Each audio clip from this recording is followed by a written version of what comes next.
Halo, pada saat ini kita akan belajar tentang kelas 4, yaitu tema 1, subtema 2, pembelajaran 1. Masih tentang kebersamaan dalam keberagaman. Oke, sebelumnya silahkan subscribe dulu ya channel kita, Belajarpedia, supaya kakak bisa dengan semangat untuk menyajikan materi-materi selanjutnya. Oke. Pada pertemuan-pertemuan sebelumnya, kita sudah belajar tentang bagaimana sih bangsa Indonesia memiliki keberagaman budaya. Nah, pada subtema kedua tentang kebersamaan dalam keberagaman, pembelajaran 1, kita akan belajar tentang bagaimana kita menjalin kerjasama dalam keberagaman agama. Oke.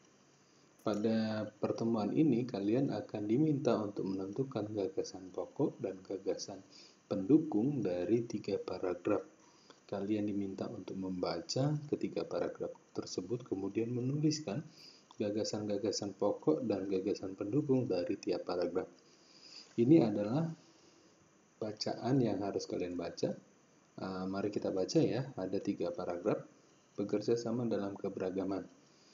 Edo dan kelima temannya mendapatkan tugas untuk melakukan percobaan tentang bunyi. Sepulang sekolah, mereka berkumpul di rumahnya. Setiap orang sudah menyiapkan peralatan yang dibutuhkan. Lani dan Siti membawa beberapa kaleng yang sudah dilubangi. Udin dan Beni membawa benang kasur. Mereka berkumpul di halaman depan rumah. Keenam sekawan siap bekerja sama melakukan percobaan. Saat percobaan akan dimulai, tiba-tiba terdengar azan. Siti dan Udin meminta izin teman-temannya untuk sholat. Teman-temannya mengizinkan mereka untuk melakukan ibadah. Edo meminjamkan ruang makannya untuk digunakan Siti dan Udin sholat. Meskipun Edo beragama Katolik, ia tidak keberatan rumahnya dipakai untuk sholat. Beni yang beragama Kristen, Dai beragama Hindu, dan Lani beragama Buddha menunggu dengan sabar temannya beribadah. Karena sahabatnya selalu menghargai satu dengan yang lain. Ini paragraf 2. Paragraf yang ketiga, tiba saatnya keenam sekawan melakukan percobaan. Setiap orang menunjukkan tanggung jawab dalam bekerja. Tidak ada satupun di antara mereka yang duduk diam atau memberi perintah saja. Semuanya ikut bagian dalam percobaan. Saat Dai membutuhkan pertolongan memotong benang, Udin datang membawa gunting. Saat Edo kesulitan menalikan benang di kaleng, Siti ikut membantu. Keenam sahabat bekerja sama dengan semangat. Mereka hidup rukun dan saling membantu meskipun berbeda agama. Nah, dari 3 paragraf ini, kalian diminta untuk menuliskan gagasan pokok dan gagasan pendukung untuk setiap paragraf. Oke, akan kakak bantu ya di paragraf yang pertama. Edo dan kelima temannya mendapat tugas untuk melakukan percobaan tentang bunyi. Sepulang sekolah, mereka berkumpul di rumahnya. Setiap orang sudah menyiapkan peralatan yang dibutuhkan. Lani dan Siti membawa beberapa kaleng yang sudah dilubangi. Udin dan Beni membawa benang kasur. Mereka berkumpul di depan rumah. Keenam sekawan siap bekerja sama melakukan percobaan.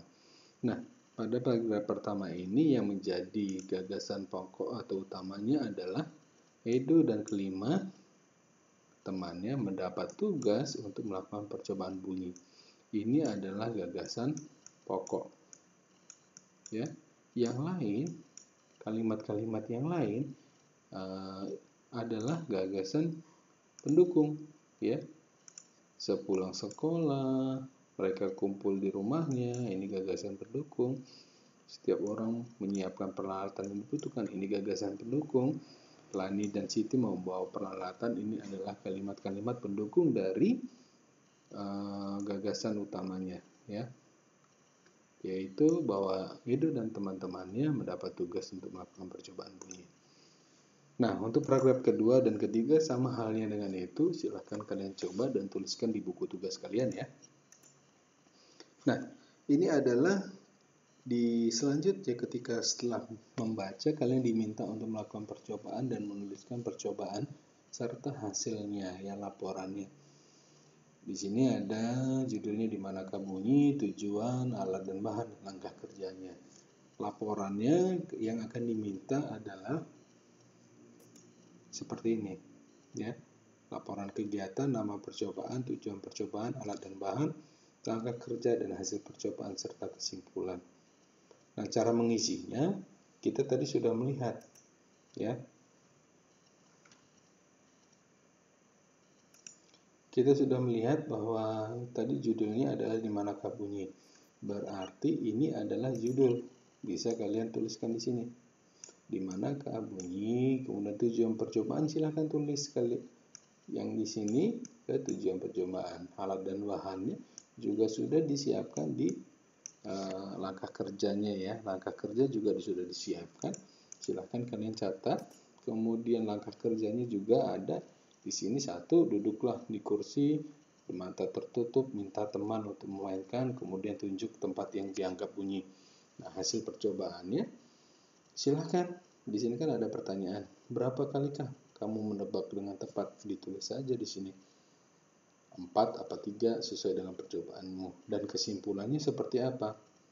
Kesimpulannya akan saya bantu, ya. Ketika kita ditutup juga dengan kain mata kita bisa memperkirakan di mana sumber bunyi itu berasal karena kita bisa mendengar, ya.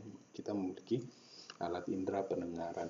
Nah, bagaimana sih kok bisa kita mendengar dan prosesnya seperti apa?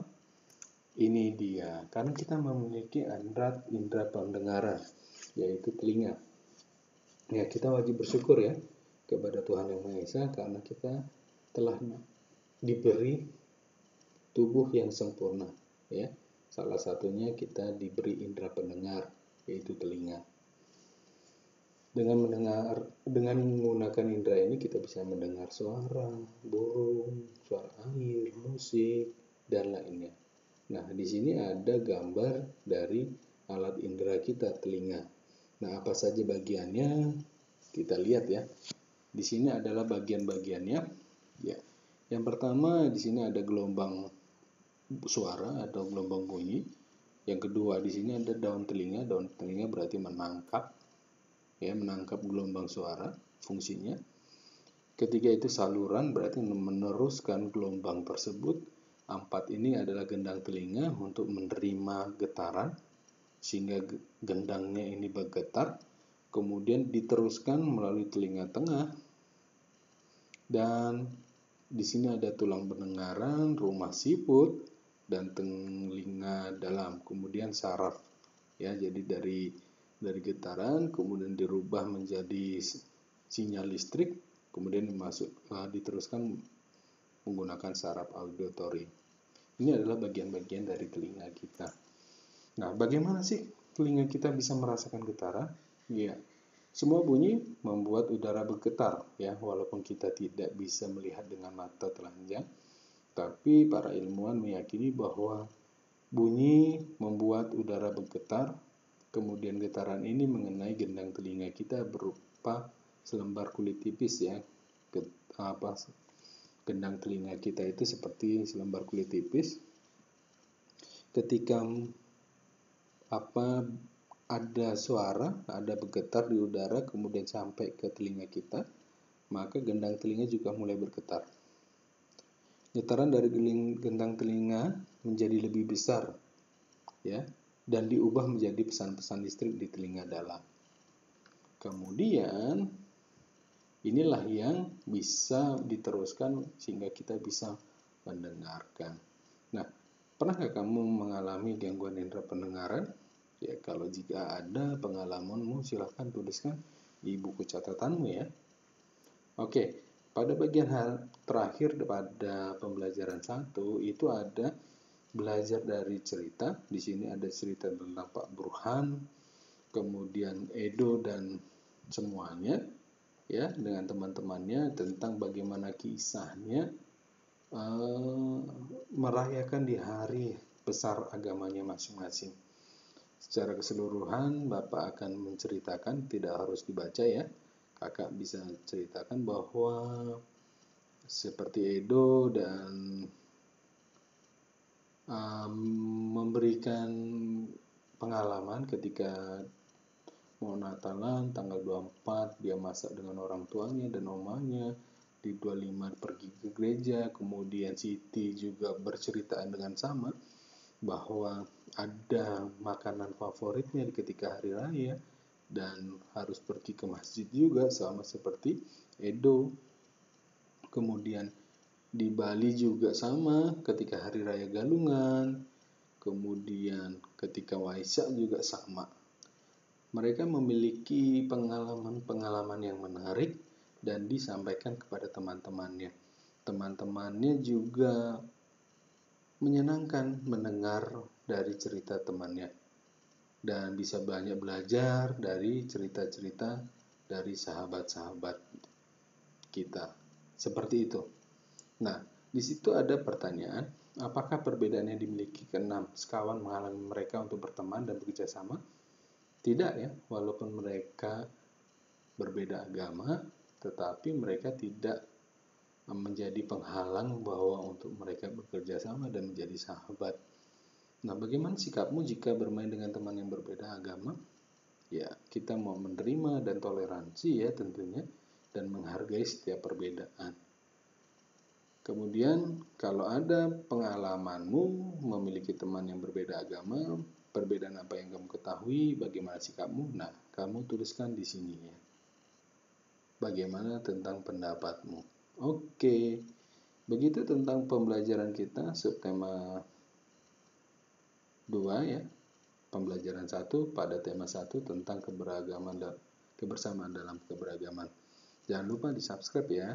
Oke, selamat belajar.